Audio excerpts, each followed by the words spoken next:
Hey guys, welcome back to my channel. My name's Kat. In case you're new here, if you are, you should subscribe to be notified when I upload new videos. Speaking of videos, this one's a new one, and it is a tutorial on this eye look. This is a cool, fun editorial look. Reminds people of yin and yang. It's inspired by Atleeeey, and I love her. So this is the look. If you guys want to see how to achieve it, definitely keep watching. So the first thing that I do when it comes to doing eye looks is always curl my lashes. I think curling my lashes first just makes it so much easier because you don't have to worry about touching your eyeshadow once it's already done when you're curling your lashes. And sometimes like marks end up on your face, like wherever you hold the eyelash curler, like it touches your face, you know.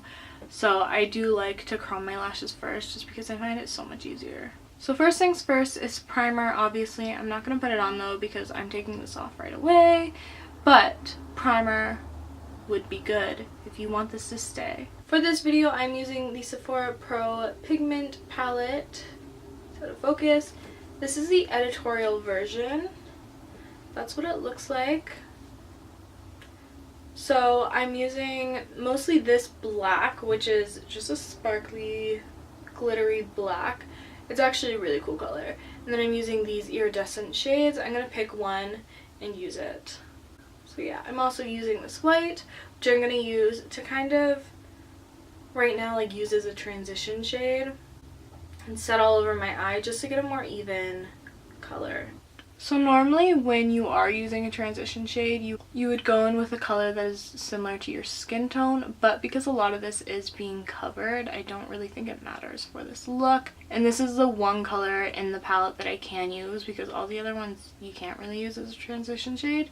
And I just wanted to use one that was in the palette so it'd be easier for you guys to recreate. Something else that I do like to do first before I do my eyeshadow is do tight lining and waterlining.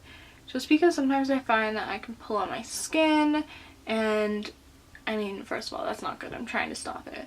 But it's just easier to do it before I have any makeup on in case I touch it, you know what I mean? For this look in particular, it doesn't really matter how messy you are. By the way, I'm using the 24/7 Glide On Eye Pencil by Urban Decay, in case you are wondering. And I always seem to go out of screen when I do this, or frame. So that's that. Obviously we can touch up later if we have to. I'm going to go in with this black shade. It does have some silver like glitter sparkles in it. It's a really cool shade. I'm going to go in with it with this really tiny brush. This actually is a brush that's from Maybelline. It comes with their little pot gel liners. And you're supposed to use it for eyeliner. And I've never really used them, but it's so small and tiny that it works amazing for this look. So I just take a little on the brush and tap it off, because we're going to use it to shape. There's really no rhyme or reason with what I'm doing or how I'm starting. I'm just trying to get that outline, and then obviously we can clean up the lines after.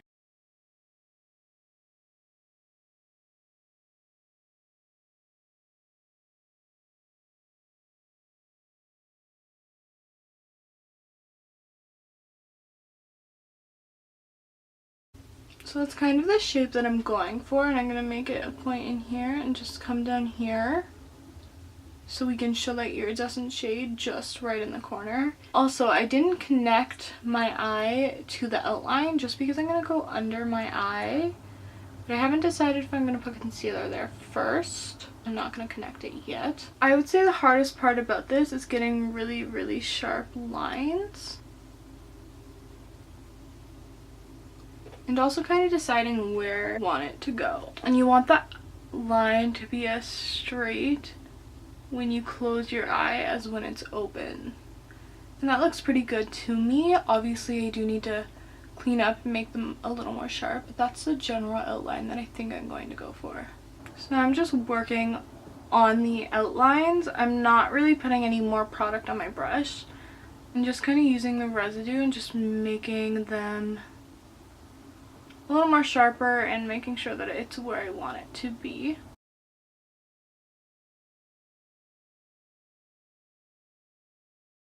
So this is where I'm at now, and I'm going to continue the outline down here.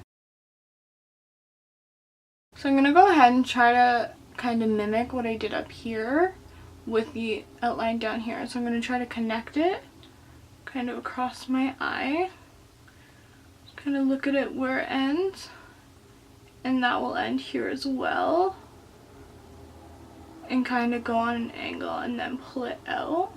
You'll really see the effects of that more later on, because it kind of like brings it together. So this will be the light and that's the dark. I'm going in with a bigger shader brush now with the black on it and putting it on my eye. Around the edges of the shape, I do find it's easier to use the edge of the brush instead of the whole brush, just because you have a little bit more control. So now I'm going to go ahead with a makeup wipe and not only clean this up, but also clean up the edges to make them really, really sharp.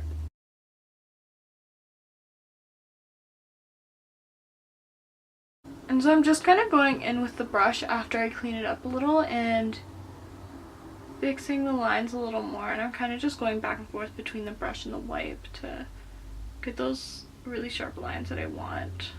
Even doing something like this, like I know that I don't want it like that, and I intentionally did it like that just so I can clean it up with the wipe to make it more sharp.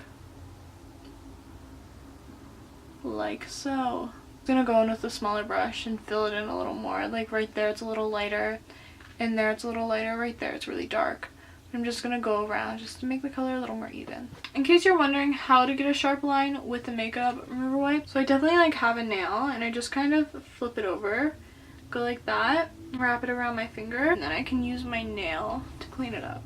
As far as the black goes, that is pretty even. It's really hard to get black even, especially when there's such a big section of black that has to be completely even. It's really hard to get that. And it does look pretty even in person. On camera, it looks pretty even, but it doesn't look amazing. Obviously, with a look like this, you don't have to go with this shape. This is just the one that I was kind of drawn to. Atleeeey, when she did it, because this look is inspired by her, she definitely did more of a boxy type structured look, whereas I done a very curvy look, which I personally really like, and I think it adds something else. I also wanted it to be my own look and not just an exact recreation of hers. So as far as an iridescent shade, I think she used blue. I used a purpley pink last time, so I think I'm going to use green, but I'm going to do concealer first. So I'm going to take another small brush. This is by Real Techniques. It's their accent brush, and I'm just going to put a little concealer on it to, you know, kind of shape this guy right here. I'm not too worried about this. I just want it to be a little more sharp and a little more even. And I like to keep closing my eye while I'm doing this just to make sure these guys line up and that it is that nice curve that I want. I'm going to go in with another one of those little Maybelline eyeliner brushes. I have two of them, so I'm using another one. Please do not use the same one. Thank you. Unless you clean it in between really well. And in this palette, so these are the 4 really iridescent pretty shades. I use this one a lot, and I think that's the one that I used in the original one that I created. Atleeeey used a more bluey purple, I believe, but I'm actually going to go in with the green just because I think that'd be cool. Oh, also, let's take a second to look at my prints. They deserve some recognition. They were expensive. They are so pretty. I will link the artist's Etsy down below. Her name is Cecily. I think her thing is like 4 Fires or something. She's super sweet and kind, and I love her. So I'm going to take the green on this little brush, but I'm actually going to spray it with Fix Plus. And I sprayed it with Fix Plus just because I want it to be really iridescent. That's so nice. So I'm just kind of filling in this space. I love these iridescent shades. They're so pretty. So I want to bring the look kind of all together and connect them here. So I'm going to do that with the iridescent shade. So I'm just going to go from the little curve here and over to this. So no big deal if you obviously mess something up like I did. You can easily clean it up.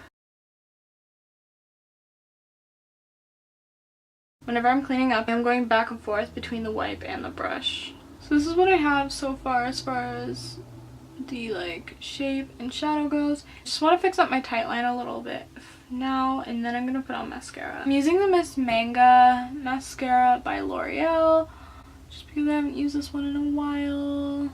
Honestly, lashes are probably your best bet right now if you really want your eyelashes to stand out, but I don't wear falsies, so we're sticking with the good old natural lashes. Also, don't be afraid to go in with a brush like this if you really want to get that little point and it's not working for you. These brushes work great. This is just the, what is this? The 22 brush by Sephora collection. It's really nice and it can get you those points if that's what you need. So this is the finished look. It's a really cool editorial look, I think. I love the way it looks. So thanks for watching, guys. If you liked it, leave a like. Also subscribe to be notified when I upload new videos, and I'll see you guys next time. Bye!